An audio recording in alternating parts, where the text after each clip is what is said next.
Hi, everyone, and welcome back to another episode of The Modern Working Musician. I'm your host, Keegan Peluso. My guest this week is Miss Phoebe Scott. Phoebe is a student at Belmont University, majoring in songwriting. She's also a member of Coopertheband, a DIY success story, and she just released her own EP, which within like 48 hours got over like 4,000 plays and listens and all that good stuff on the internet.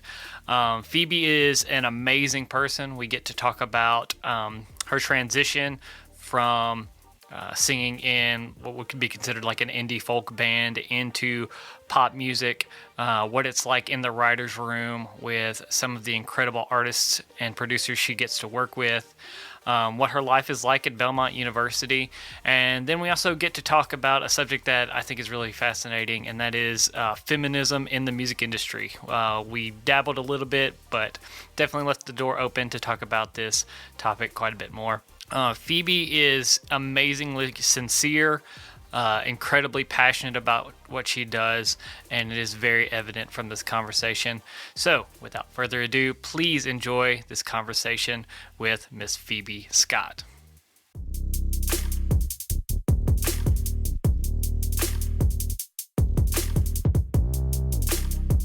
Go ahead and get rolling. All right, yeah. Welcome back, everyone, to The Modern Working Musician. A show where each week we feature a guest or artist who is finding a way to make a living in music. My guest this week is Miss Phoebe Scott. Hello. She sings for Coopertheband, which is a DIY success story, which we'll talk about. She has her own solo project, Miss Phoebe Scott, which we'll talk about. Among other things, you also have a really cool job, which I kind of want to just leave it as a surprise. Ooh. If that's cool with you. Yeah, for sure. And then you're a student at Belmont in your third year, among many other things. So you just got a lot going on right now, don't I you? have so much going on. That's it's awesome. Crazy. It never stops. That's ever, awesome. So let's start from the beginning. How did you get started in music? Well, if you ask my mom, I kind of have just always been singing. Like, she said one time that she had to get me to stop singing so that she could talk to me. Oh, that's cool. And that's kind of never stopped. It's like kind of always been the case. I guess like the formal beginning was I got a guitar for Christmas. It was beautiful. It was like a Greg Barrett. Like, it was like not super expensive. It was like from Pops Music in Jackson. And my dad got it for me. And I cried, and I was so excited. Well, actually, that's not true. My grandmother got me my first one, and then my dad got me another one.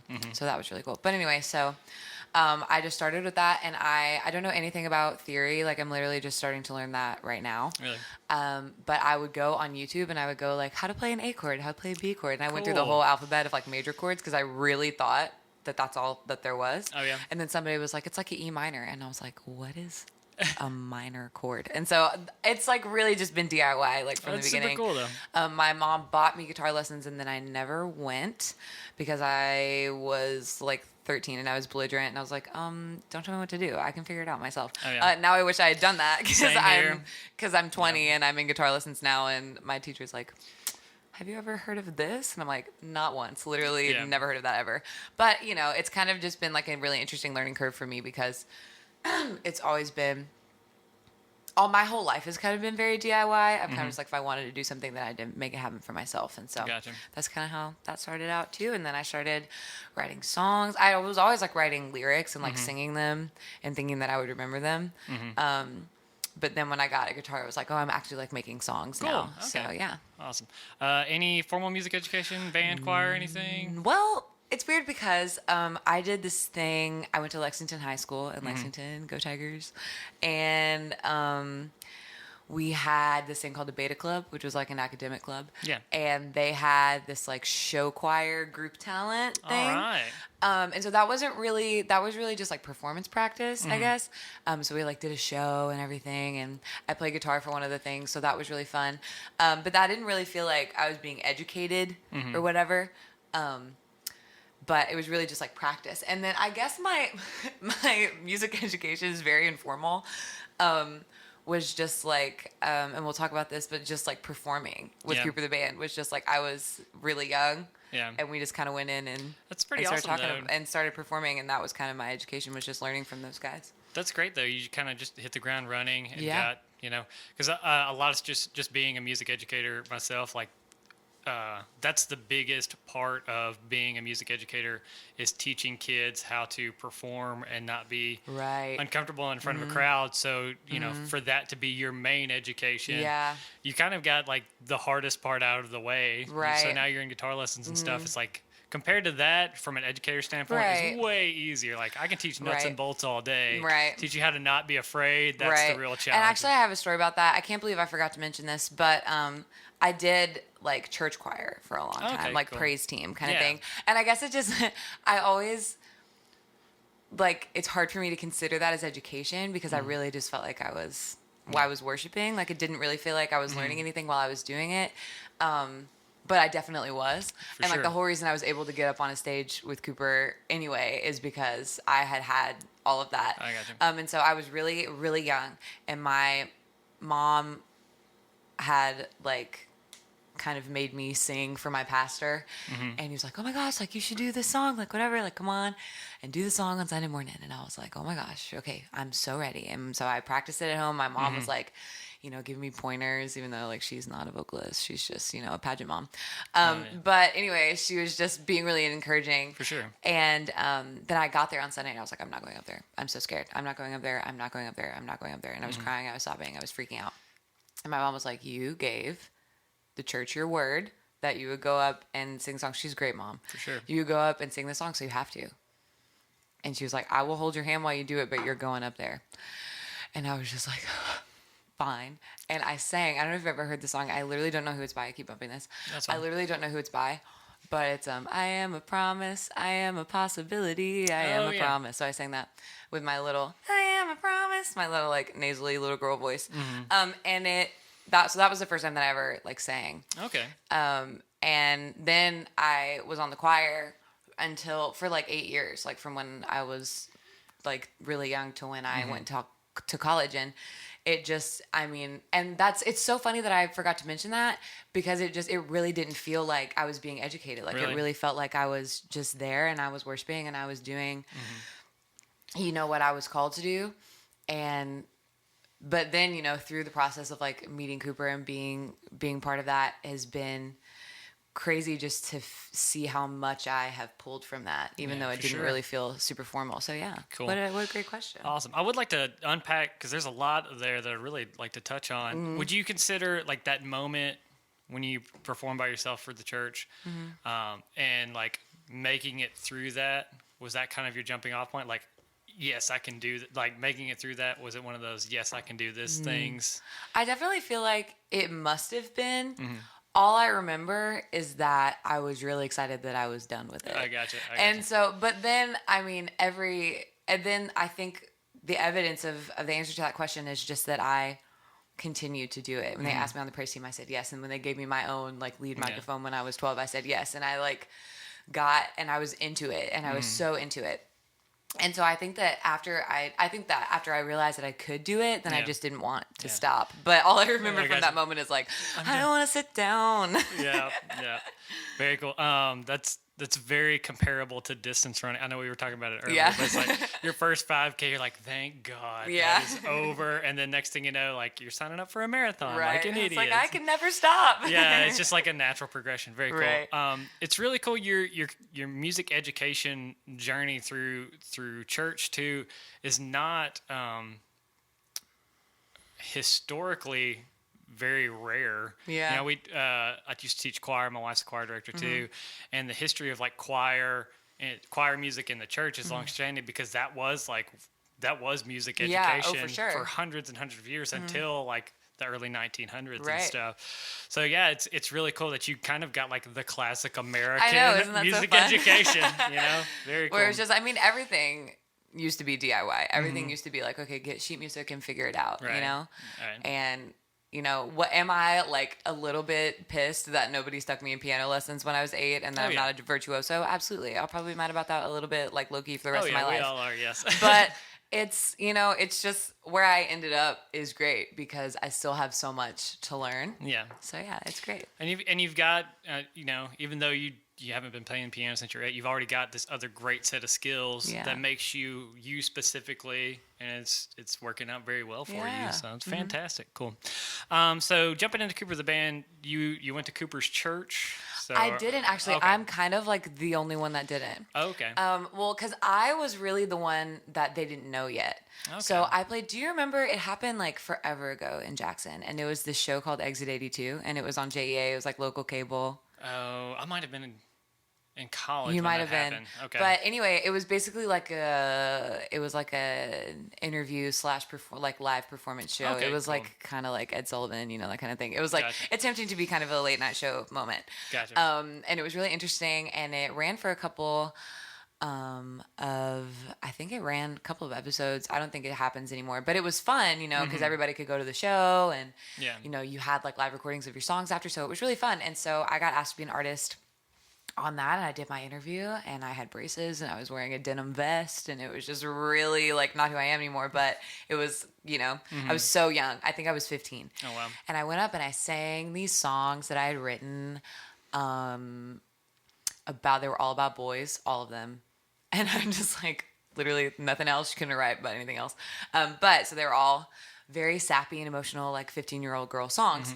But I was giving it everything. Like it was my first show, and I was so psyched. That's so and my cool. whole church kind of came and sat, and it was just really, really, really awesome. How cool is that? And it was so fun. And so, and you can tell your church family really loves you is because this was in like Pandora's Box, which was just like this like really like not sketchy, but it was like dark and smoky like bar.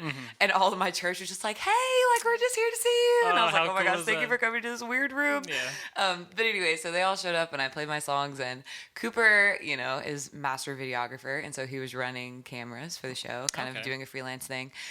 And he was like, so after my set, he came up to me. I'm 15. And he's like, I don't know how old he was at this time, but like much older than me. Okay. And my friends was so funny because my friends had actually been like, oh my God, that guy's so cute. Like talking about how cute he was. And I was just like, okay, shut up. Like I'm at my show. Like I'm trying to focus. Yeah. And he comes up to me and he's like, hey, like we're looking for a female vocalist for our band. Like, do you want to be in a band? And I was like, let me ask my mom because I'm 15. And so I went and I was like, hey mom, this old dude just asked me if I want to be in his band. And she was like, yeah, sure. Wow. Which is so providential because if I was not supposed to be in that band, my mom would have been like, are you kidding me? This man's like 47 billion years old. Right. You're not going to be in a band with him. That's so creepy that he would ask you that. But because this was the walk of God in my life, and because like of all that this band has done for me and what it continues to do for me is like so providential and so the word of God. And so like, I started going to practices. My dad would go with me for the first couple of times. And then when he met like Will, he was like, oh my gosh, I trust you with my life. You can totally hang out with my daughter. And also, can you bring her home? That kind of thing. So, so we just started practicing. And what we did to kind of acquaint ourselves to like being a band and performing is we played every single American Heart Association, Relay for Life. No. American Cancer Society? Yes, that's what it is. Oh, yes. Relay for Life event. Those like charity events, every single one in the state of Tennessee. 2 summers in a row. Every single one. We played all of them. And it was crazy because sometimes people would be like, woo, like crazy. And they would come buy merch. And then sometimes you would just be in a middle school gymnasium and nobody's paying attention to you. Oh, wow. And so it was really jarring for me because, I grew up in church. I sang on the stage in church and nobody's looking at you. But everyone is engaged with the music. And so I'm used to that. And like at my show, everyone was engaged because I was the only thing happening, you know? And so I was not used to people being like, oh, yeah, peace, like let me go get a corn dog and like not pay attention to this at all. And I'm like giving my heart and soul and like singing like Valerie by Amy Winehouse, and it's the best moment of my life. And I'm just like, well, sometimes. And everybody's like, what? I can't hear you over the sound of someone singing. And it's just like crazy. And so that was really, really unfortunate. But after that, and then when we got like real shows, we were like, oh, we know how to do this, because essentially we just had live practice. That's awesome. And so, yeah, it actually ended up being really cool. And honestly, if you're listening to this and you're a band in West Tennessee and you don't know what to do and you're not getting any shows, contact the Relay for Life people and say, hi, we will play for not a lot of money. And they will go, fantastic. And I'm telling you for real, a lot of times we just played for food. And that, I mean, there was this one, I forget where it was, but they would always like have fried Oreos like ready for us. Oh, that's awesome. And that was sick. And I'll take that over money any day. For sure. Any day. For sure. So yeah, that was really great. And then in 2017, I think we had been together for, at that point, like 2.5 years. And we were like, let's make a record. And then we were like, wait, we don't have any money because we've been playing for fried Oreos for 2 years. And so then we were like, okay, let's do a Kickstarter. And Cooper and Will are the most logistically efficient people that I've ever met in my life. Oh, yeah. And I am not. I'm a dang mess. And so I was just like, whatever you want me to do, I'll do it. And so I was doing a lot of the social media stuff for it. And we were, we talked about a lot of like the tiers of donation and like what people would get.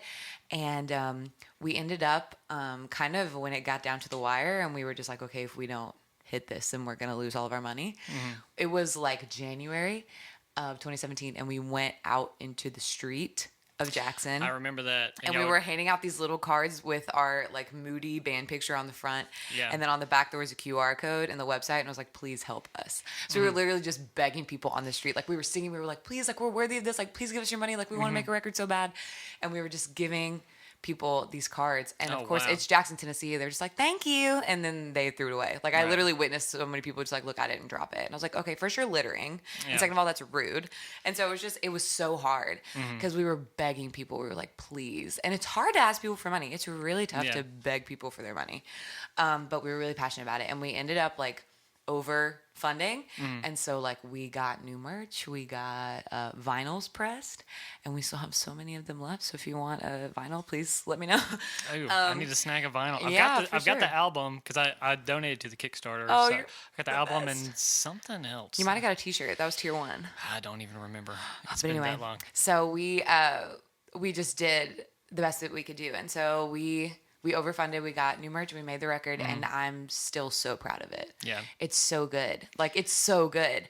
And that was kind of my first, like, co-writing experience, really was, like, writing with Cooper. And there were a lot of times where we would all just be in the room writing, and then there were times where, like, Cooper and I would just go and do lyrics, and then there were times when, like, Matt or Joe or someone would be like, hey, I just thought of this line or whatever, and we all kind of just gave what we could give. Yeah.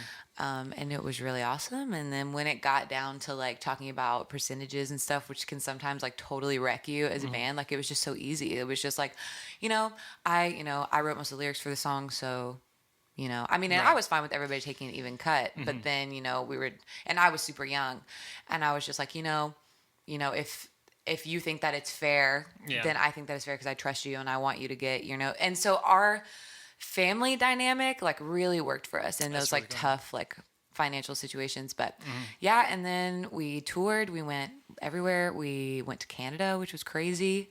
And and I think like looking back on my life, like when I'm old and like crazy, I will, no matter what else happens to me, I will remember that as like some of the most fun that I've ever had. That's cool. And so I just really value those guys. I love them all so much. They're like my family.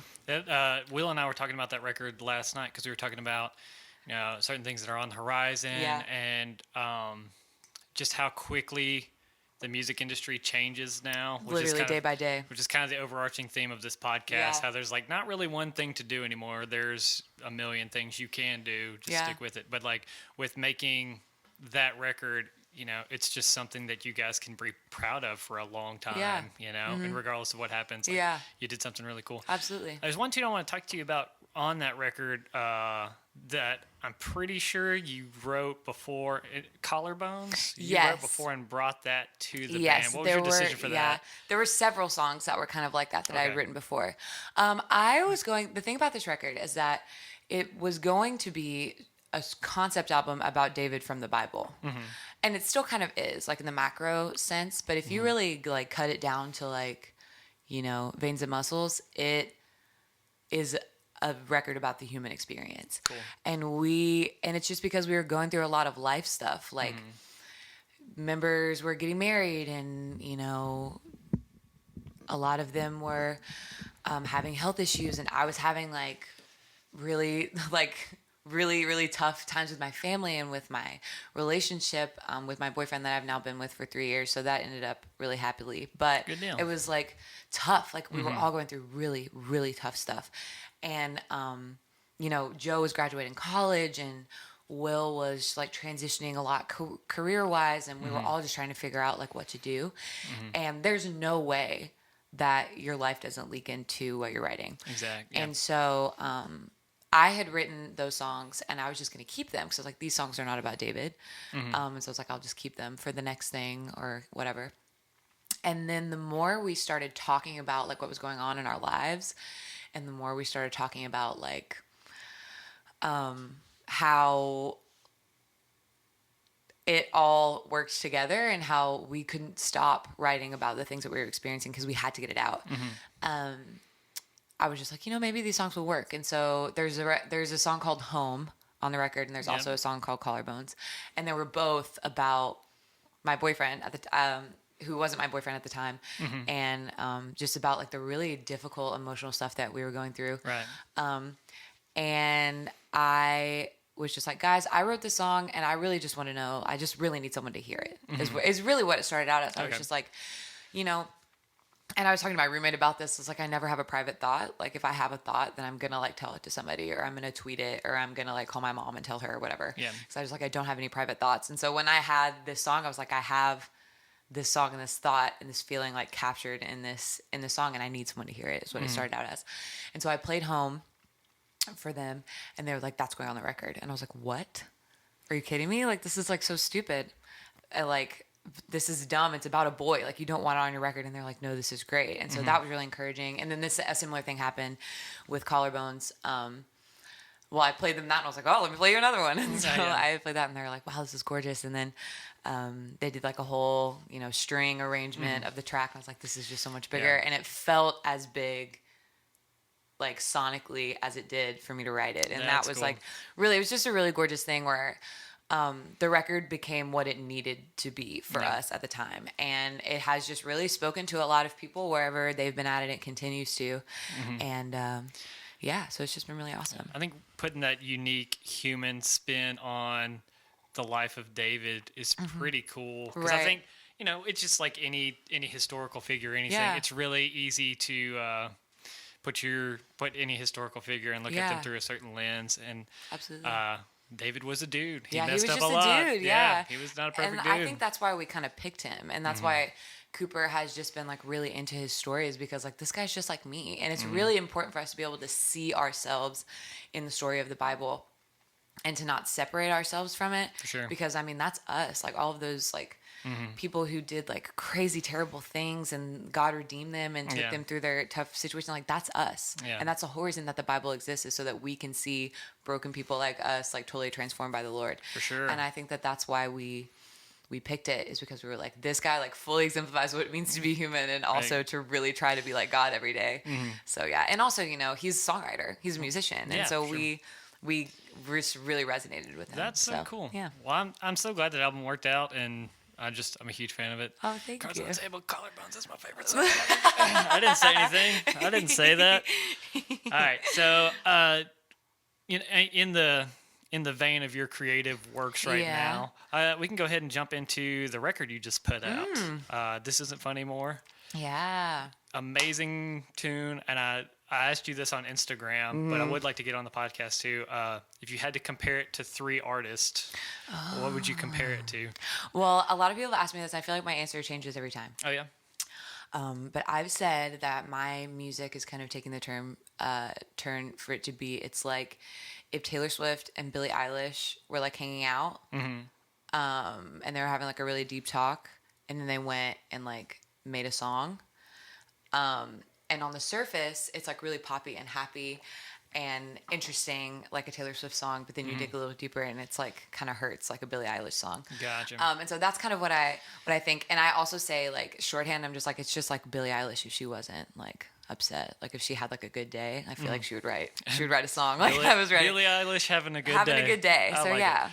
I Cool. think that that's pretty accurate. I also don't know. Yeah. Like, it's just, I also have been like, when I talk to producers, I'm like, what if Jack Antonoff produced a Lumineers record? Like, what would that sound like? And so I really just try to smush things together. It's definitely really in that vein of like the style of music that I'm currently like way into. Like, I don't know if you listen to Kimbra. Oh, yes, absolutely. I listen to Kimbra. She's been my top artist on Spotify for 3 years. Oh my God. I love That's Kimbra. a dedicated fan. I love Kimbra. But yeah, so like that style, that vein of like electronic pop, but still was like really great lyrics and great songwriting. Like that is my jam. So as soon as you released it, I was like, I'm all over this. She's gotta be on board.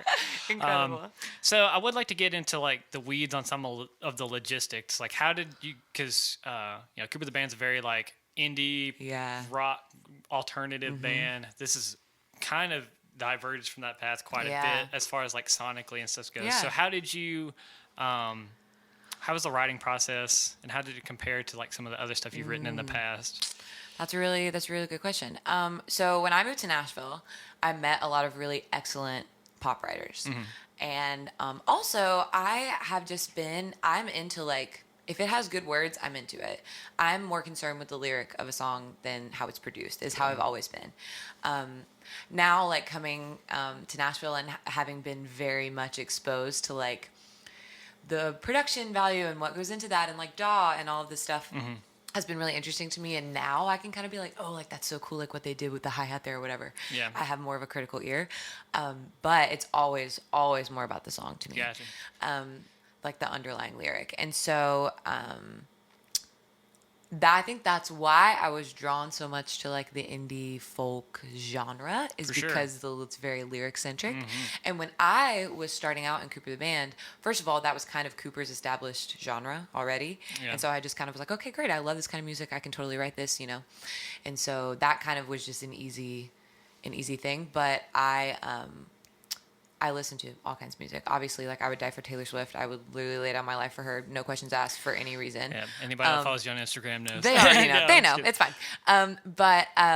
So I'm into pop music mostly because of her transition and, you know, so anyway, but when I was in Coopertheband, pop was not cool. Like anything that you heard on the radio was just like hot garbage is a thing. Like you had like a couple of songs that like pushed through and were actually really awesome. Yeah. But like, at like top 40 at the baseline was like some pop vocalist like a Katy Perry or Kesha or whatever, or like a Pink, who I love, by the way. No shade to Pink. I would die for her also. But it's like them and like a rapper does the bridge and then chorus and then out. Right. And I was like, this is not compelling to me. This does not make me feel things. Yeah. And so I was just like, I totally like don't want to be associated with that genre right now because it's like it's not great. It's not cool. And so when I started making music, I am involved with the label kind of right now in like an artist development kind of thing, which has been really awesome. And that's how I've met like all of the incredible people that I know. Super cool. So that's really awesome and such a blessing. But most of the producers, like if I was going to top line, like write to track, they're like, hey, I made this track and it's like super pop. And I was like, what? Where's the banjo? I'm lost. You know, I'm like freaking out. And then, but like, even like when I moved to Nashville for school, like pop started to be cool again. Like Taylor Swift came to pop and, you had your Demi Lovato's like doing really well and like Pink blowing up and all of these people who are like fantastic pop writers and people who are like female pop writers who are like incredible. And I was just like, oh my God, pop is cool again. And like, you know, you have like the Ryan Tedders and the Jack Antonoffs like making really incredibly intricate pop records. And like, Lord, changed my life. Holy crap. Gosh. I was like, oh my gosh, I can do it. You know, if she's going to write about weird stuff and it's pop music, then I can totally write about weird stuff and it's pop music. Yes. So anyway, there are people like that who kind of came onto the scene where I was just like, oh, this is so incredible. And my boyfriend laughed at me. He's like, oh, you're a pop star. Like you said, you would never do pop music. You say you don't even like pop music. And he would always make fun of me because I would go, yeah, this is great for a pop song. But now I'm just like, oh, I make pop music and it's so much bigger than it was, and it can kind of just be anything now, which is incredible. The stigma's kind of off it. Yeah, which is so cool. And so I think that this is like a really cool time to be like coming into it. And so that was kind of my decision, was I was just like, pop music is actually really great. And I looked at what I was listening to and like AJR and John Bellion and like the James Arthurs and the Louis Capaldis and these people that are like genuinely incredible vocalists and lyricists are like they're in the pop world. Yeah. And I was like, okay, so there is a place for me here, especially if I'm like really lyric centric. Yes, like I'm a sure. lyric and melody writer. Like that's my strength in a room. And so I was just like, okay, sick. I can totally be here because there's a lot, and now it's like the most diverse things. Like can really do anything you want, which is my jam because I don't like being told what to do. So I was just like really into it. And so this label that I'm involved with, they were very perplexed by kind of my call.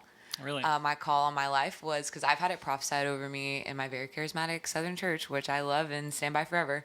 Like people would lay hands on me and they would give me words like, you're going to make music that preaches the gospel to a secular audience. And I was like, what? Because I grew up in the church singing worship music and I listened to a lot of like pop and I enjoyed it, but I had never really given any thought to like what kind of music I would do, you know? Yeah. And when they told me that, I was like, that sounds impossible. That sounds really, really risky.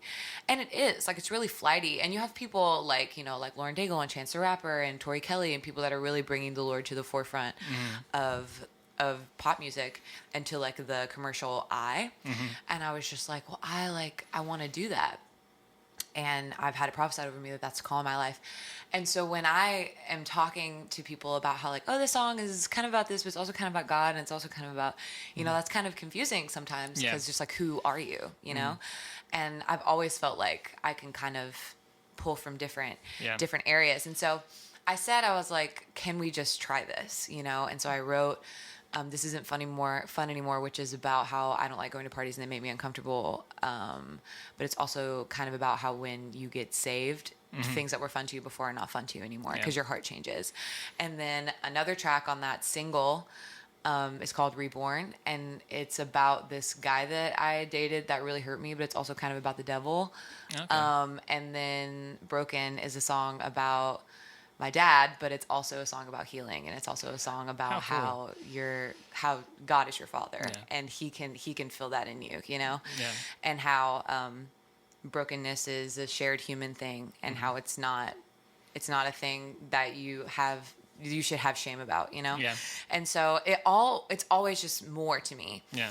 And so I would go into writes and I'd be like, I want to write a song about this, but I also kind of want to write a song about this. And so I was with this producer named Taylor Carroll.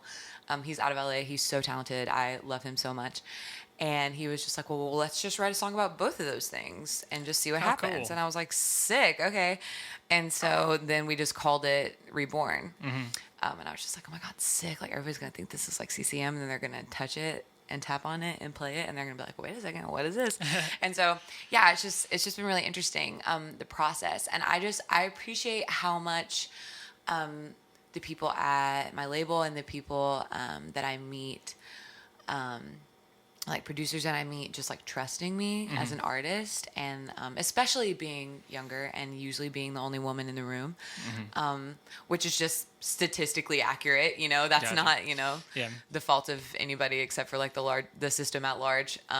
It's just the way that it is right now, and obviously I'm a champion for it not being that way. But for the time being, I'm just really thankful that the people that I've met have been really understanding and have really trusted me.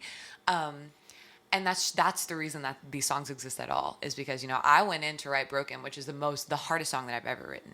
Really? And I met those guys that day. Oh, wow. I walked in and I was like, hey, what's up? I am so sorry, but I have to write this song today. And they were incredible about it. And they really trusted me and they helped me a lot. And they asked me really tough questions and I gave them the full answer.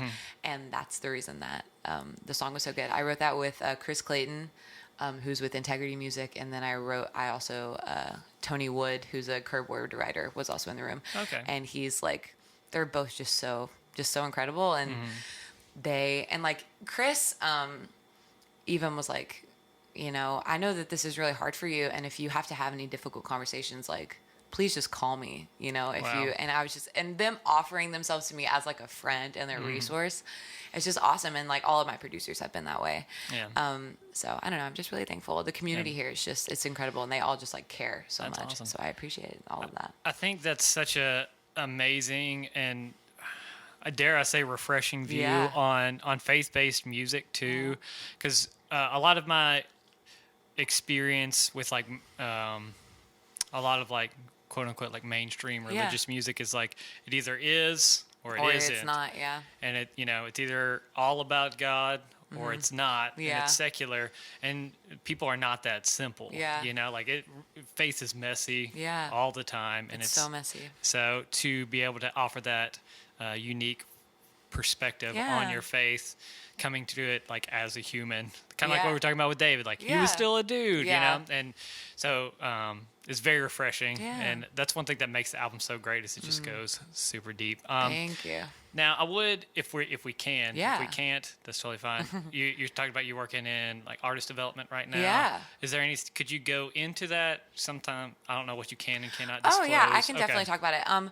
Really, it's just been the people at this label have been helping me really just kind of get into the room. Like they helped me with release and like all the logistics behind that, and like graphic design and all that stuff that I myself did not have the resources. They kind of just helped me with that, and it's been really awesome because putting out music, especially on the scale that I wanted to put it out on, and like have it actually look really professional and it be kind of like a total like shift for me individually as an artist, for sure, was going to be really tough without help. And so they just kind of advised me, and they're always a resource for connection for me. But yeah, it's really just been kind of just taking it one step at a time. It's not super exclusive. Obviously, I've still been able to do a lot of stuff with Coopertheband. And yeah, it's really, they've just been helping me out. Like I'm starting out and I don't have a lot of, I didn't have a lot of connections in Nashville when I hooked up with them. And they really just introduced me to a lot of people, mostly in the Christian writer world, but people that are definitely open to experimentation and people that are excited about it. I got you. So that's been really awesome. And I've also been doing a lot of stuff for film and TV, like writing for, films. And that's been really awesome. And a really interesting dynamic. It's totally different than like writing for yourself as an artist. Really? Yeah, and like me being like a true lyricist has been so tough in those rooms because like you can't really go into a whole lot of detail because A, it's not worth it, and B, like they give you like the music supervisor will give you like a brief, like it needs to feel like this or it needs to be about this, and so it's like you have homework, you know. Wow. And it's so interesting, and my chief concern in a sync placement, right, is that I want it to be a good song because we live in a generation where people my age, like college kids, are like saying, "Hey Siri, what song is this?" when they're watching a movie or a TV show, or they hear a commercial and there's a really like sick song in it. And they're always going to do that. And so I want them to be able to find that song and like really love that song, and then that leads you to the artist or the writer because that's like the heart of the song, you know. And so I always want everything to be traceable is what my thing is. And so that's why like a lot of people kind of want me in the room is because I'm going to make sure that I leave and I think that it was a good song. That's good. And usually if you're in a room with good writers, everyone's going to agree on that. Everyone's going to be like, yeah, this is like a really sick tune, and it works for the brief and it works for the show, and like if they pick it, that's great, but if they don't pick it, then you still have a good song. And that's what you have to do because like your resources are so limited because music supervisors get so many submissions, so many, because they ask a whole bunch of labels, a whole bunch of publishing houses, and are just like, what do you have? And they get a bunch, and so you have to stand out. And then also if they don't pick you, which is super high likelihood, then you have to be able to have a song that you can do something with down the line.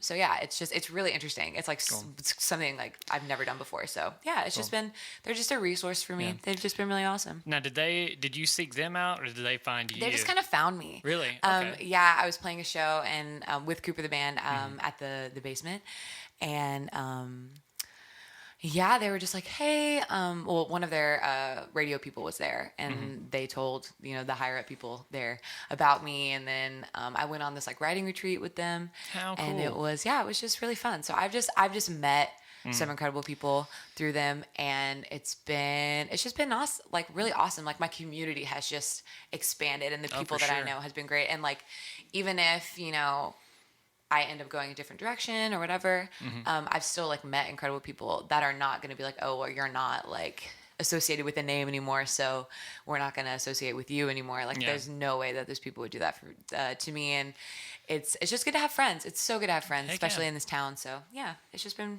That's amazing. Very cool. Oh my gosh, I was going to ask you something, but my mind's drawing a blank. That's okay. Going back to the release of the record. Yeah. Were you in charge of sort of like the aesthetic?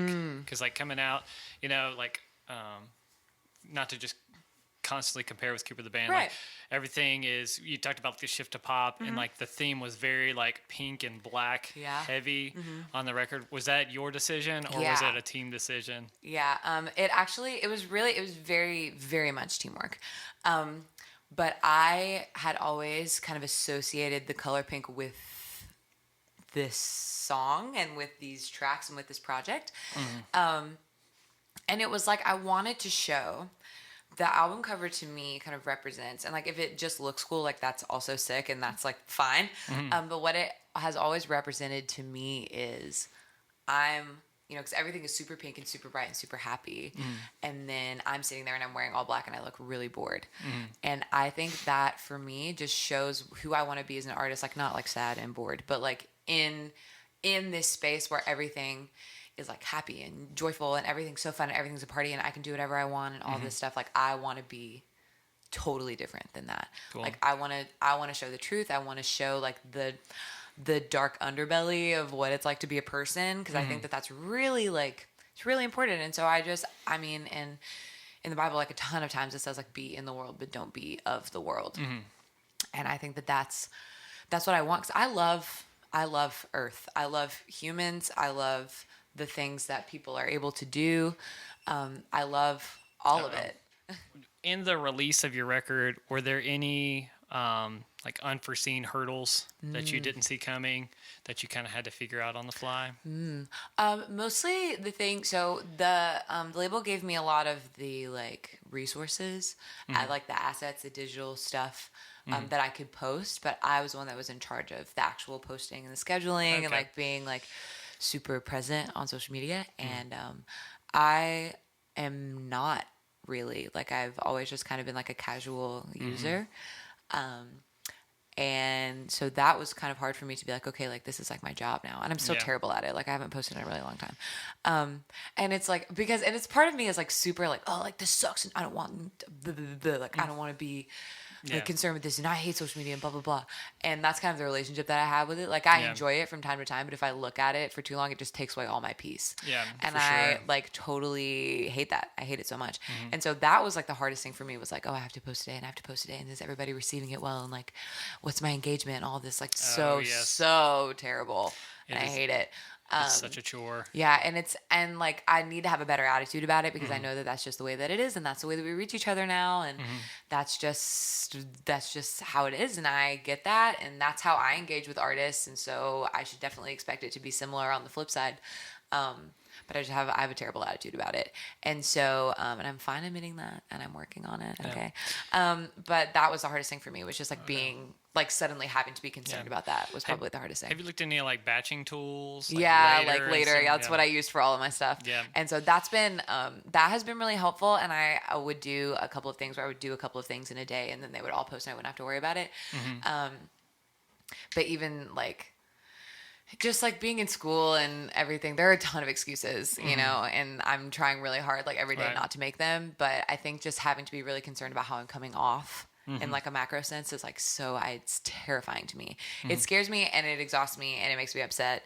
And it's just like having to be concerned about how people see you is tough. And being in a band versus being a solo artist is different because people have this whole picture of the band, you know, and you don't have to really be considered as an individual. And it's so much easier to be judged as a group than it is to be judged alone. For sure. And it's not that I've gotten any hate. Like nobody's commented like, this sucks. Like this is garbage. Like nobody's come at me like that. Yeah. Probably because, you know, all of the people that follow me like know me personally and like are really supportive. And what you're making's awesome too. Yeah. I mean, and I appreciate it. It's just, you know, nobody's given me any reason to be afraid of being judged, but of course I still am. Because, you know, I feel like if you're a creative person, of course you're like really concerned about that. So yeah, that's really been the hardest thing. I gotcha. I totally, I can relate having watched my brother because like my brother was on The Voice. Yeah, and familiar. It was very much like a strike while the iron is hot. Yeah. thing of like how I want to be perceived and stuff. And nothing against those. Well, actually, something against those shows. Like a lot of those people, like they get a taste of this and they feel like they know how they're supposed to act, and they have to act so quickly. It goes into like I see so many people come off of that show just talking like Instagram influencers because they don't know how to be their most genuine self. And I think that's one thing that's so attractive about your art that you're making. It's very genuine. It comes from a very genuine place. I'm so glad it comes off like that. It definitely does. It doesn't come off like I don't want to say manufactured. You know what I mean? Though. Yeah, like, it does not come off like fake or anything like that. Yeah, that's awesome. That's And, really good news. It goes into kind of what Will and I were talking about last night, having done this podcast, which is really cool. Like, to me, the two things that stand out from people that have successful careers in whatever field they're in is they're honest and they're consistent. Yeah. If you can do those two things, it doesn't really matter how else, like what else you do, as long as you're honest and consistent with what you do. So, and you're doing that very well. I appreciate that so much, Keegan. Thank you. But so cool. So when you release a record, you got like 4,000 hits in like 24 hours. That was so stupid. I was freaking out. I was like, who are you people? Who is listening to this? Cause I don't have like an audience really. I just have a lot of people who like know me or know about me. And it was so like crazy. I was like, what? Cause I just expected it to kind of just like, it's okay. It's out. It's out. Hands off of it. Like it's fine. And then, I went to an Ariana Grande concert and it was over like an hour before the single came out. Oh, wow. And so I was like walking through Bridgestone with like terrible reception. I was like, oh my God, like it's up. And I was freaking out. And everyone is like, I was with my friends and they were like, stream, this isn't funny, where my Phoebe is at. They were like yelling, they were like airdropping the link to everyone. And it was like, it was like really like shady and annoying and not okay, but we did it. And then we were waiting for an Uber. We like walked from Bridgestone to like 12th because downtown, like you're not getting an Uber downtown. You're just not. And so we walked and we were just like, my friend Amy was like playing it and we were all just like dancing and freaking out. And my friend Dylan was like, you better stream this. Was like yelling and like told our Uber driver, like, have you heard this? It just came out. Have you heard this? So yeah, it was insane. And then, I came home and, celebrated a little bit with my roommate. And then I went to bed and I woke up. And my phone, I have never had so many notifications in my life. Really? I was overwhelmed. Like, I kind of freaked out. I was like, oh my God, how am I going to check all of these? Like, I was like really concerned. And I'm one of those people who has like 104 emails, so I was like never really impressed by it, but it was just so many. And I was like, I'm going to miss something. And I was freaking out. And my mom had tried to call me. And she was like, congratulations. And I was like, I freak out. And so it felt like a really big deal. And it was kind of a big deal to me because I had never, like I said, I had never been like identified as an individual before. And my mom has always been like, my favorite thing about you is that you know exactly who you are. And to an extent, that's true. But when people ask me, like, who do you want to be as an artist? For some reason, to me, that's such a difficult question because I'm just like, why does it have to be different? Like, I just want to be myself.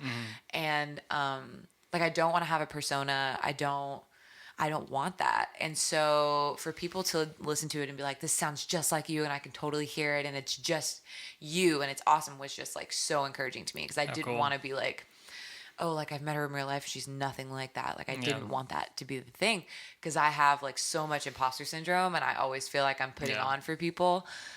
Just because like I have a big personality and I want everybody to have fun and I want everybody to be like comfortable. For sure. And I feel like when you're like a jokester and you're like totally like the air is light, then everyone can be comfortable. And that's like always what I want. And so, I mean, that's just the way that I am. Like, I'm an open book. Like, you can literally ask me about anything. Like, I'll walk into a room and I'll be like, okay, hi, what's up? Good morning. Nice to meet you. Would anybody like to hear about any of my psychoses, my disorders, my mental illness? Who wants to talk about it? And I have no problem being transparent. Yeah. And so it was just really encouraging to me, the fact that it came off like that. And so, yeah, it was really crazy. And people, it's in a lull right now because you can only listen to 3 songs so many times. But, people will be like, you came up with my Discover Weekly or like, you're in my daily mix or whatever. And it's just really great that it's out there, It's really cool. So it's awesome. Yeah, it definitely never came across as a like, being familiar with their other works like Coopertheband and stuff. It wasn't like a Phoebe goes pop kind of thing. Well, like it was it came from a very genuine place. That's awesome. So. I love that. Very cool. So I'd like to transition just a little bit. Yeah. You're in your third year at Belmont. I am. Not your first year. Not my first year. Because I don't know how time works. That's okay. It's not real. So what's the Belmont experience like to you? It's unlike anything. If I may interject real quick, what is your major? My major is songwriting. Okay, cool. Which is so crazy. Like, isn't that insane that I'm going to graduate and my degree is going to say I have a BFA in songwriting? That's pretty it's crazy. It's insane. It's what the paper's going to say. My bachelor's degree. So the reason that God kind of picked Belmont for me. He was just like, okay, girl, you're going to go here. And I was like, what? Do you know how much it is to go here? He was like, I got it. I'll take care of it. So I'm not in any debt. That's like my big testimony. That's amazing. God is so good. He's so good, guys. Like, honestly, if you're listening to this and you've never met Jesus, like, go to church right now. Like, he's so good. He will literally, he will change your life. And he did that to me. I was getting mail from Belmont, and I had never given them my information. Like, it was just popping up in my mailbox. And I was like, dude, what is this? You know, I was looking up. I was like, dude, what are you trying to tell me? And God was just like, okay, well, you can apply to all these places. And you're going to get into all of them. And that's the thing. God will give you a choice. He will make it so easy for you to stray. You know, he'll make it so easy for you to like give into your nature and totally self-preserve. And I totally had the opportunity to follow my boyfriend to college. And I am so glad that I didn't do that because it would have been a disaster. But the avenue was totally open. And I could have like gone and like majored in composition at Memphis, and that would have been great. And, you know, but it just was not what the Lord wanted for me. So I'm so glad that I had my mom to encourage me to be obedient and that the Holy Spirit in me guided me in the right direction. And so I got here, and the first thing that I did was I moved in, and there were all these people like playing instruments at the fountain, like the big fountain in the middle of campus. And there was a guy on the cajon, there was a girl with a fiddle. And I've never seen these people again, by the way. Like, I literally, I have never seen them again. And there was a guy with a guitar, a guy with a cajon, and there was a guy with like a one of those things. It's like a little keyboard, and it has a little thing that you put in your mouth. What is that called? Melodica? Yeah, he had a melodica.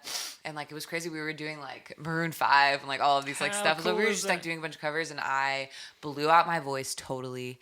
And it was crazy. And so I came here, and I was just like, everyone just loves music so much. And we were talking about this off the mic about how like when you're from a small town, and I'm from Lexington, Tennessee, it's very, very small. And nobody is really into music the way that I was into music. Right. Like, you had people that really enjoyed listening, and you had people that enjoyed playing. And you had a lot of people, you know, that were musicians like in the church or in, you know, marching band or whatever. And that's like all like super good. But I was like, I want to write lyrics, and I want to tell stories, and I want to make records, and I want to, you know, and nobody was into that. And so like at the college fairs I would go in high school, and they'd be like, so what do you want to do? And I'd be like, I want to be a musician. And they'd be like, okay, well, we don't have anything to give you. We don't have a pamphlet for that.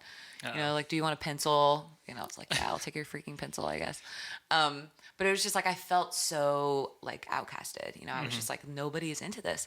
And so when I decided to come to Belmont, and like the Lord totally made a way for me, like I'm telling y'all, I registered for classes, and I had no idea how I was going to pay to go here. Really? I had no idea. I was like, okay, you got to show up. And then I got the scholarship, and I was like, thank you God so much. And it was just incredible. So how cool. I've just been full of such a grateful spirit ever since I've been here. Because it's literally impossible, you know? And so, but the culture here is just that everybody, first of all, it's really competitive. It's so competitive. And it's like the comparison monster like roams the halls. Like, it's crazy. So you really have to fight against that here, because there are people that I have my songwriting classes with that have had hits already.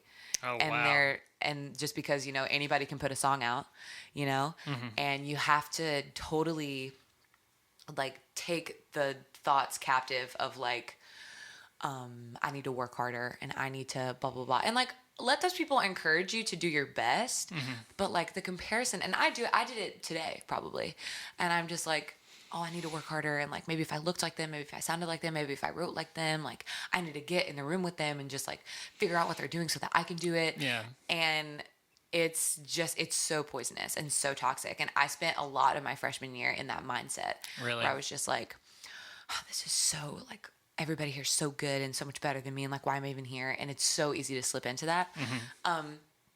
But also, this is like one of the most like,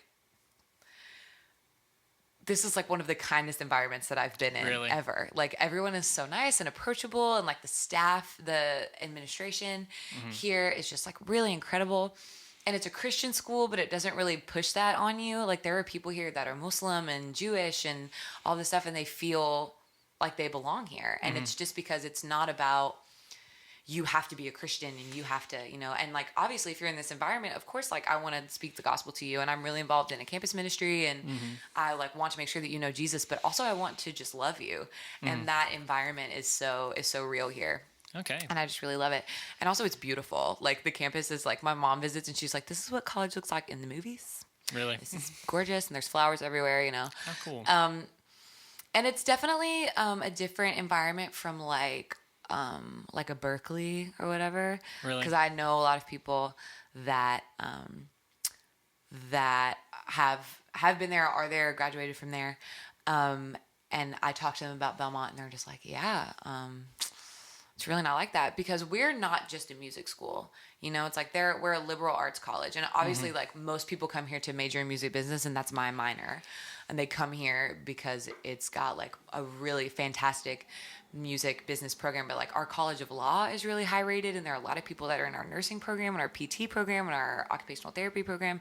So there are a lot of different things that you can do here. And so whereas like if you're at Berkeley, Berklee College of Music, then that's like all you're there to do, and it's great. But even like the people that are like nursing or accounting or whatever are like super into music, and everybody can converse about that. So it's really just a community of people that love music and really care about it, regardless of like what your major discipline is. And so that's just been really good, and it's encouraging. I'm also like super convinced that the Spirit of the Lord, like he's everywhere, but I feel like he's really in Nashville. Like I feel like he's really here. Yeah.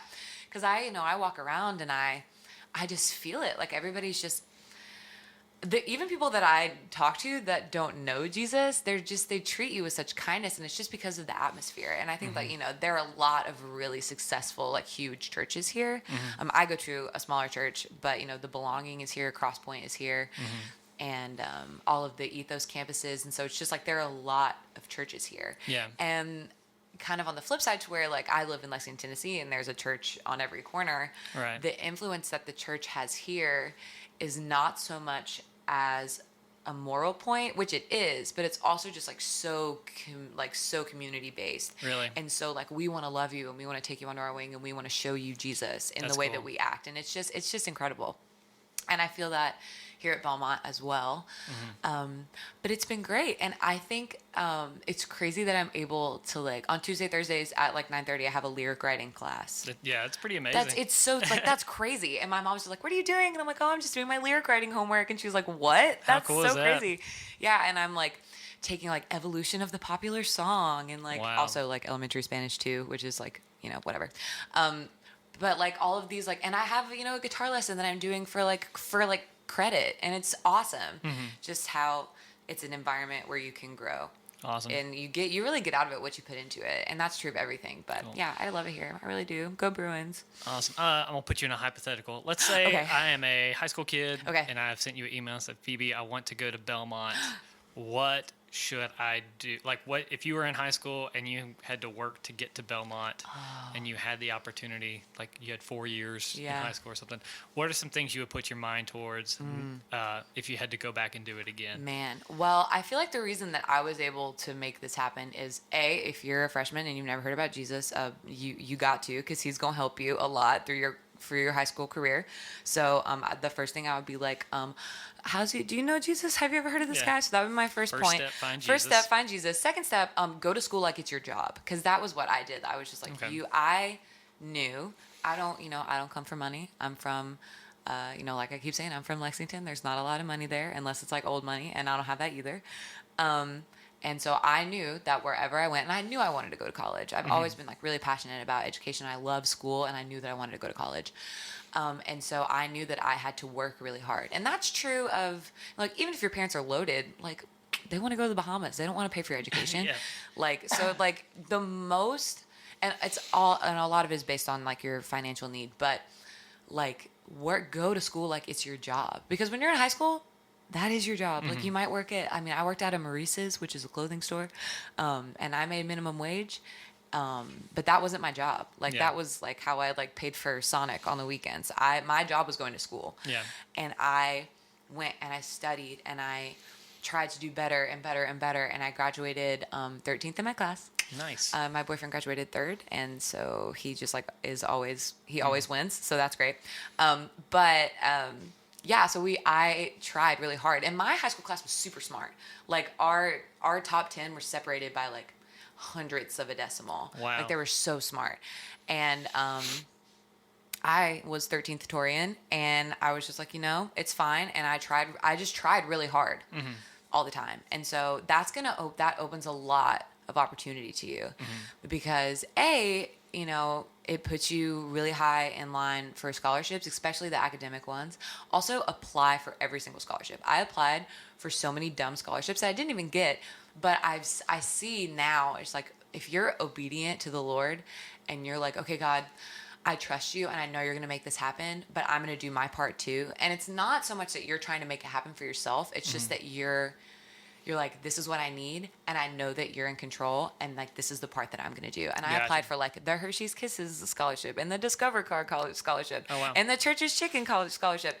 And it was like I did so much stuff, and I didn't get any of those. What I got was the scholarship that I could not have applied for, that I had to be nominated for, and that took care of my tuition. You know what I mean? Yeah. So it's like you will be obedient, and then the thing that happens is something that you could not have done yourself. Oh, wow. And that's just how the Lord shows himself. And so that's why that first point is, do you know Jesus? And then the second point is just like, do your best, And if the best that you have is a B and you graduate high school with like a 3.5, a lot of the scholarships, you only have to have a 3.0, and that's so achievable. Like if you're trying your best. And so I would just say like, I mean, it's one of those things where you get what you give. And if you give and you're really committed and you work as hard as you can, but you're still seeking first the kingdom, then like it's like, that's what it says in Luke 12. Like if you seek first the kingdom, all of these things will be given to you.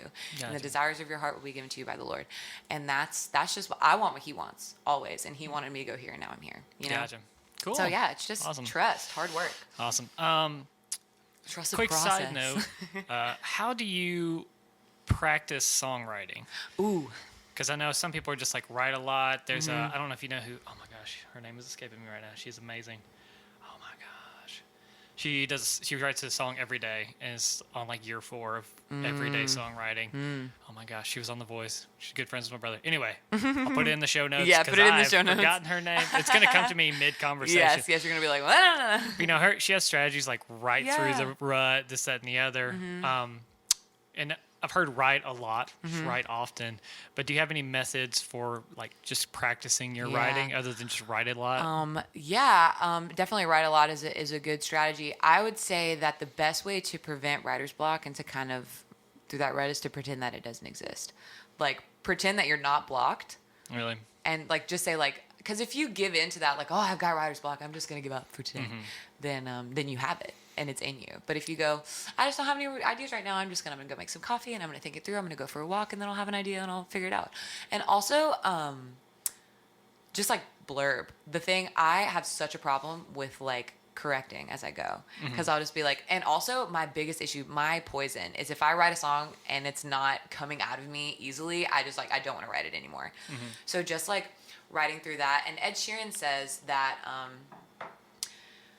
you have to run the tap until all of the crap water comes out, until the clean water comes out. So like, it's really just like write all of the bad ideas out, and then all you've got left is good stuff. And so I really try to do that. I like, before I write a song, I'll just like journal. I'll just be like, okay, like what am I feeling? And I'll just write and I'll write and I'll write. And then I'll go through it and I'll be like, are any of these like good lines? Like, do these work? Are these like crap? Like, are any of these things that I could say better? And then, you take those and kind of start to write. I would also say that co-writing is really important. Like find people that you really vibe with and people that you enjoy hanging out with, and just be like, hey, like, let's write a song. Like, you're into music, I'm into music, like, let's write. And that's a great way to learn from people and to get better at writing. And also it just comes easier when you're with somebody, like kind of being able to like bounce ideas off of somebody is so great. I love to co-write. Like, it's gotten to the point where it's hard for me to write a song by myself, which is also not good, but I love to co-write. I love it so much. And that's a big part of the songwriting program at Belmont is like every semester you have several co-writes. Oh, cool. And you have to be like, a lot of them are like 3 people, you know? And they usually do well to like put somebody who's a really good musician with people that are mostly lyric melody, which is really awesome. But yeah, so that's my advice. I think is just like pretend that writer's block doesn't exist, because it really doesn't. It's a figment of our imagination. Okay. It just means that you need more time to think, you know, you need to go do something. You need to like change up your setting. You need to switch instruments. You need to do something. It's a signal for you to change something up. So writer's block is not real. That's my first thing. And then, second, co-writing, obviously, get with people that you love and like bounce ideas off people. Like even like you need to have a resource of a person that is not a musician and is just a listener, and you need to have a resource of somebody who's like a great songwriter that you trust. Cool. And I have both of those for sure. Like my boyfriend, I keep talking about him. His name's Jake. That's his name. He has a name. He's a real person. Hi, Jake. Hi, Jake. And so I'll bounce a lot of my ideas off of him. And he's like, he's such a great listener. Now, is he a musician too? He is. He plays guitar. He's really good at guitar. Is he a music major? He is an accounting major at Memphis, but he leads worship at a church. And so he's like what really. What church in Memphis? It's in Bartlett. It's called Waypoint Baptist. I know exactly where that is. Wow, yeah, he leads worship there. Okay, my wife teaches in Bartlett. So. Really? Yeah. Oh my gosh, you guys should go. He leads worship and you can meet him. But yeah, I'm sending people to your church, dog. But anyway, he is just, he loves to play. And he writes sometimes, but he's not like super into songwriting, but he's really great at listening and has a great ear for what what a good song is. And so I have him as a resource and my mom as a resource. And my dad is like he has great taste. And so I'll run songs by him too. Cool. But then I also have, a resource of people who are good writers and are like, I think that this would work better as from a songwriter's perspective. I think this would work better like this, or what if you switch these verses or whatever. So it's good to have resources. Don't think that you have to do it all by yourself. Like the John Bellions of the world are very rare. Because he just has a bunch of 100%ers and he does all of his songs himself, and that's great. That's awesome if you can do that. And a lot of times, like Home and Collarbones, I wrote those all by myself, and that they have value to me like that. But I also know that sometimes it's great to be, and there are a lot of songs on that record that we all co-wrote together that are equally as great. And so I think the biggest thing is like practice involving people in your process and like sharing, because the top is not like a pointy mountain. The top is a plateau. There's a lot of room for everybody. That's cool. I like that analogy. Yeah, thank you. One of my publishing professors gave me that. I stole that from you, Dan Keene. But yeah, so it's just, it's good to involve other people in your process because you are not the smartest person in any room ever. You're just not. Other people have things to offer you. So yeah. That's my tips. Awesome. One quick thing before we transition into like the music video and stuff like that. I know like going to college for like classical music and stuff at Martin, you can kind of look throughout history where the art form gets too, I guess, like overtly meta. Where it kind of folds in on yourself and you end up with like artistic music that is just really, really weird. And I love weird music, but also like know why it's weird because it just kind of folds in on itself. Have you ever seen that happen with songwriting where it's gotten too overtly songwritery on itself to where it's like nobody's going to like this unless they're a songwriter? I will say I have a professor. He's like a Hall of Fame songwriter. I respect the crap out of him, but I played Collarbones for him because I think that's my strongest song lyrically, or I used to, I guess, before this conversation. And he was like, yeah, this is really beautiful, but you just kind of have to be okay with the fact that nobody's going to know what you're talking about. And I was like, okay, well, I'm not okay with that. So it's just like that kind of thing where Jack Antonoff has a really good thing where he's like, the verses are for me, but the chorus is for everybody. Ooh, I like that. And I think he's incredible. He also has this thing about a bridge that I'll just say. He says the bridge of a song is like when you're driving through like beautiful scenery and like it's gorgeous and there's trees and there's snow and there's mountain and then you go through a tunnel.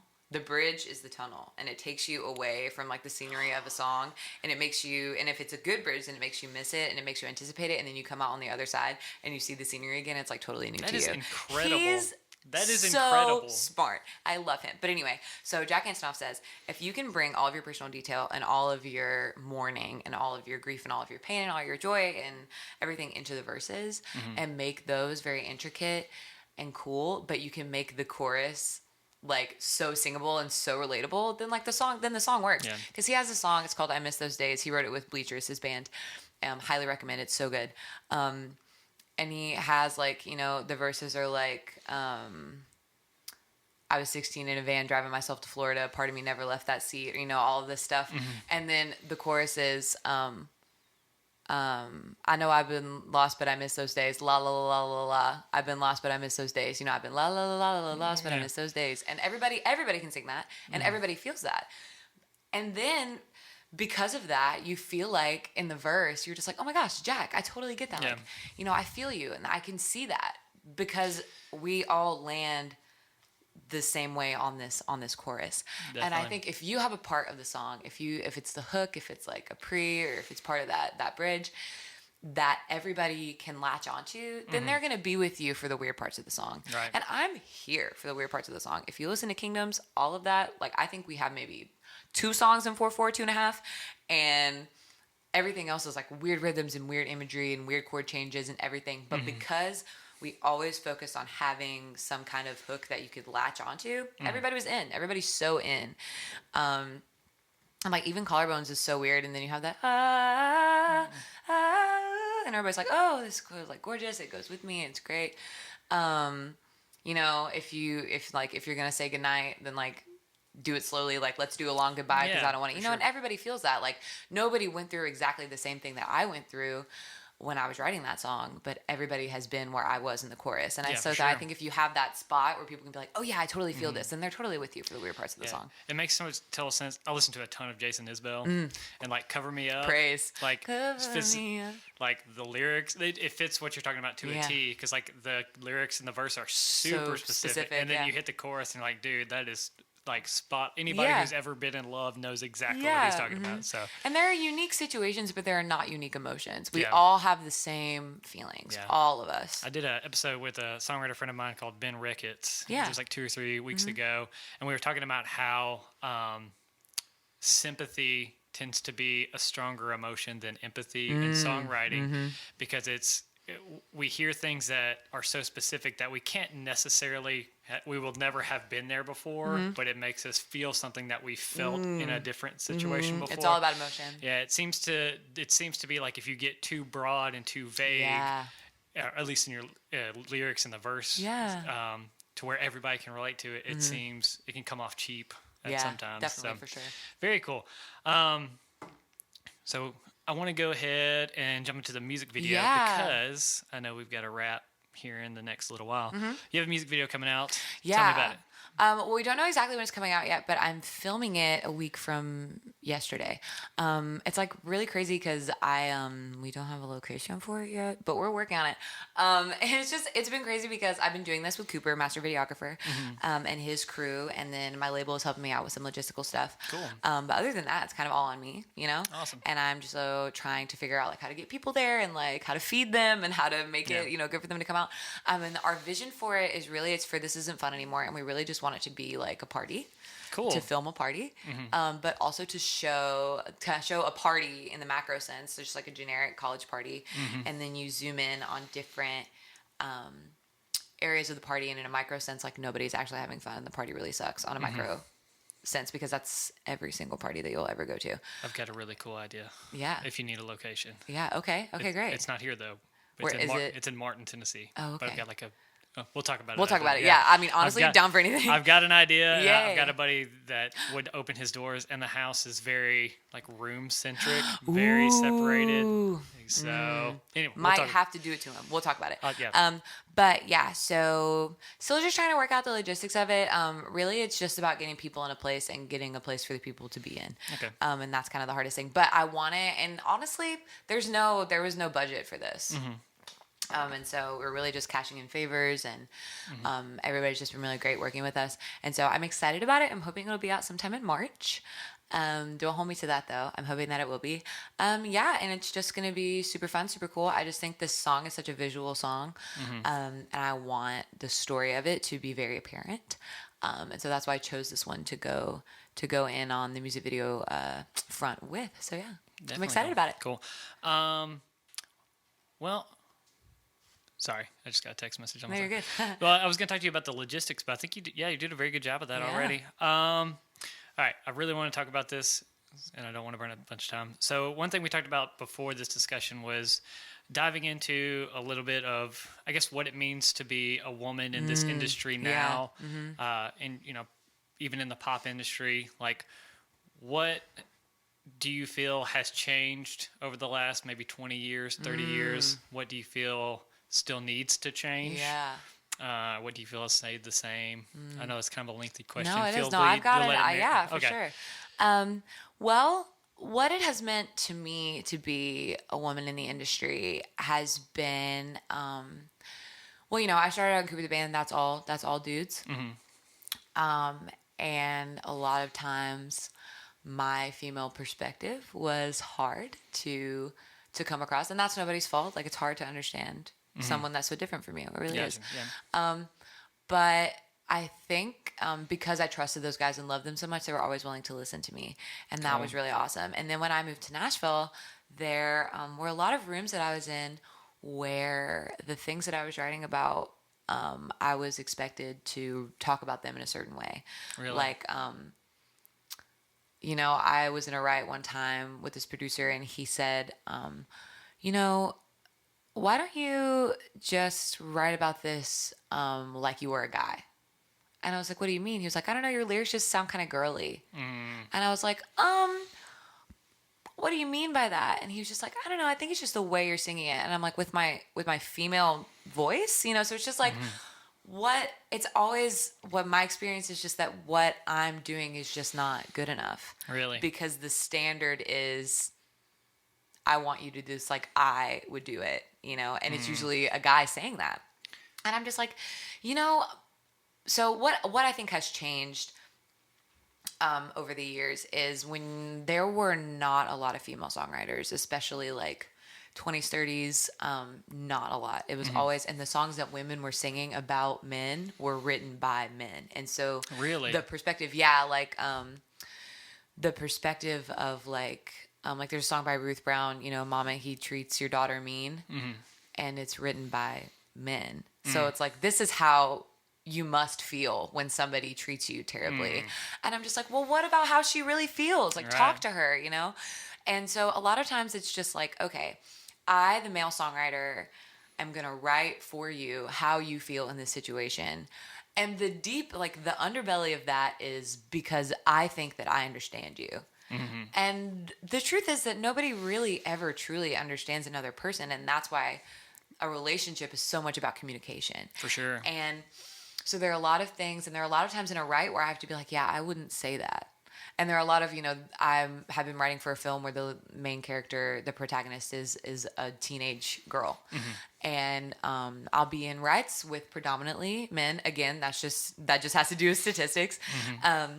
And I will be like, yeah, a girl would not say that, And then they won't ask me, well, what would a girl say? They just keep saying like, so it's not an interrogative thing. They're always just saying, what about this? What about this? What about this? A girl would say this, right? A girl would say this. I have a wife. I have a daughter. This is why I'm like, okay, but you're not inside the mind. And it's just the respect for that perspective is not there all the time. And again, I will say I've been blessed to be in some really great rooms with some really great guys who are very respectful. And I'm not saying that doesn't exist. And I'm not even saying that that's uncommon.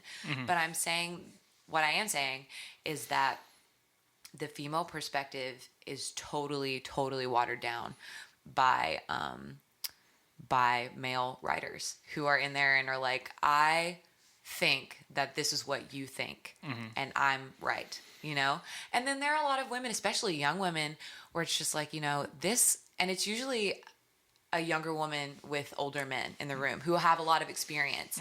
And that has been really hard for me in the past because I'm just like, oh, this guy has a Grammy, or this guy has this sync placement, or this guy has the Dove Award or whatever.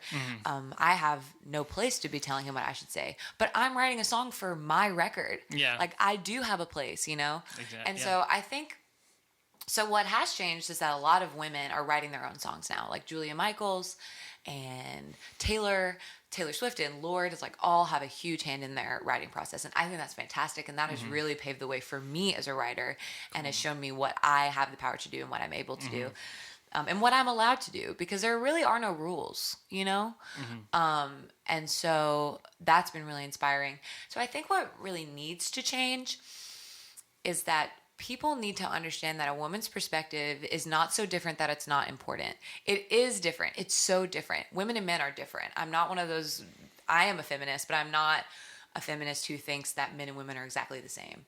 And I deserve to be treated with the same amount of respect, but I don't think that the way that we should be treated should be exactly the same, because I'm, biologically, a man is stronger than me. If you want to lift something for me, dog, please do, because I have no upper body strength. But also there are women that are jacked that can like beat up my boyfriend, and I totally get that. And so and I go back to saying, like, there are just no rules. Like, everybody deserves the same amount of respect. Yeah. But you have to take how you treat people person by person. There can't be like you have to be kind. That's the baseline. But also, like, where I'm coming from is so worthy of attention.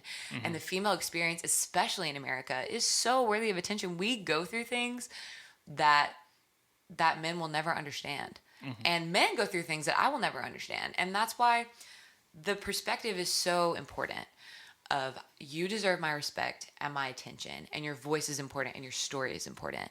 And that is like, it gets better every day. It gets better every single day. That's great. And I think that's what a lot of like feminism at large kind of refuses to accept, is that it actually is getting better, and that women have so much more of a place than they ever have had. But I mean, it can always be better. And that's kind of what I feel like I'm, kind of really championing in the music industry, is like, write what you want to write about. Your breakup is not stupid. That hurts. And your family stuff is not stupid. Like, that hurts you. And like, this fantastic summer day that you have with your friends is so valid. And like, please write about that. And like, if I write about a relationship with a guy that like means a lot to me, like, that's hokey and that's girly. But if a guy writes about how like he really wants to have sex with me, like, that's a tune, Yeah. And it's just like the double standard is totally super there. And I hate that, and I really do, and I wish that everybody could just tell their story and it not be chalked up to like what kind of clothes you wear, who you are, how you grew up. And so that's just how I feel. I feel like if we could switch our mindset to be, you deserve respect and your voice is important no matter who the you is, and for us to be an us with like, there doesn't have to be a them for there to be an us, I fully believe that. Thank you. I also stole that from John Green. I feel like everything that I'm saying that's good, I'm just stealing from people. But we are all important. All of us. So On that note, do you feel like, since we live in an age of like DIY and the internet, do you feel like it is getting easier to be more self-expressive? Oh, yeah. And tell your individual story? Yeah, for sure. I think that's definitely, and that's like one of the great perks of the internet, is like, I have a platform now to totally tell you my story. And I can choose to be honest, which is what I think everyone should do, because, honesty is best policy. And also, there's never going to be a better you than the version of you that actually exists. And just the way that the internet is so crazy. It's the craziest thing that's ever existed, because it's alive, like, it's a living thing. And so you can choose to put yourself out there in a genuine way and be like, hey, this is my story, and I really want to be honest and vulnerable, and I want to tell you guys, like, this is like what I've been going through, and this is a song I wrote about it, and I really hope you like it. And if you feel the same way, like, please tell me, like, let's talk about it. And that, I feel like, is the best way to go about it. And that's great, because then people appreciate that, you know? Sure. And if you come at it from an angle where like everything, everything's fine, and everything's, really, it feels like it mattered a lot to me then, but now I feel like, everything's really okay. And if you come at it at a positive angle, then you're really going to get people to understand you. And so I feel like, definitely, especially for women, the like YouTube and all of these things, like people that do covers on YouTube, like that's so cool. And there are people that get discovered like that, and it's awesome for you to be able to like pave your own way. Like that. And I feel like there are a lot of women that I respect that have done just that, and have used the internet to their advantage, and have been like, hey, like, this is my story, because you get to be in control of your story. And that's why, like, a lot of women that got involved with labels in like the 40s and 50s, they were just like, like Kitty Wells. I don't know if you've ever heard of her. She's like super old country artist. And she got asked to do a song. And she was like, this is the last song I'm ever doing. And I'm never doing this again because I hate this business and I hate this industry. And then she did the song and it was so popular. And she was like, okay, great. Now I'm going to use this to like just talk about what I want to talk about. And it's really awesome. And there are so many women at the front end of that who are just like, I have things to say. You know, and I really want to be able to say them. And the fact that they were talented helped them. I keep bumping this. The things that they were talented, the fact that they were talented was very helpful to them, because nobody really listens to you if you're not talented, which is a bummer. But having an avenue to express, these are my thoughts and this is what I think about the political climate and this is what I think about how I'm being treated as a woman or as a person of color is so important. And I think the age that we're in now where you're really able to be the owner of your story is so important. And so I really think that that's an excellent point, that like with all of the terrible things that come along with the internet, and there are so many that I'm not denying at all. Like I literally was just talking about how much I hate it. It's great that it's a tool that we can use for good. Very cool. So, yeah. So we're kind of running out of time too. Anything, you've got the music video in the works right now. In the works. Anything else new and exciting happening? Well, I have some tunes that are kind of out that might be in a film. I don't know yet. Okay. So we'll talk about that when it's closer to time. I have a lot of songs that I've written for some really awesome projects that I'm really excited about. I've been writing with my friend Natalie Lane. Okay. She's a Christian artist.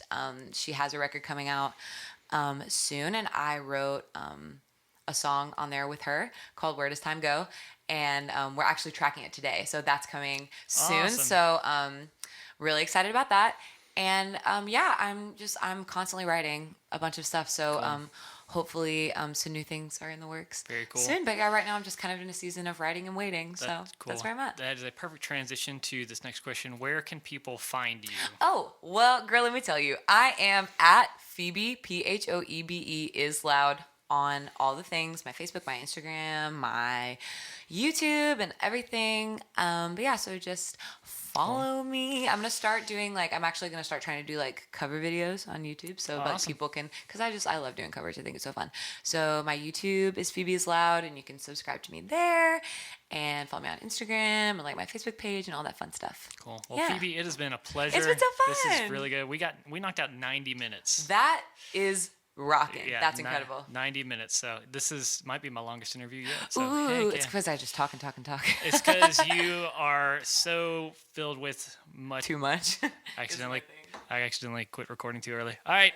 Thank you guys so much. This has been Phoebe Scott and another episode of The Modern Working Musician. Woo! Thanks, Keegan. Thank you, and we will see you guys next time. Bye.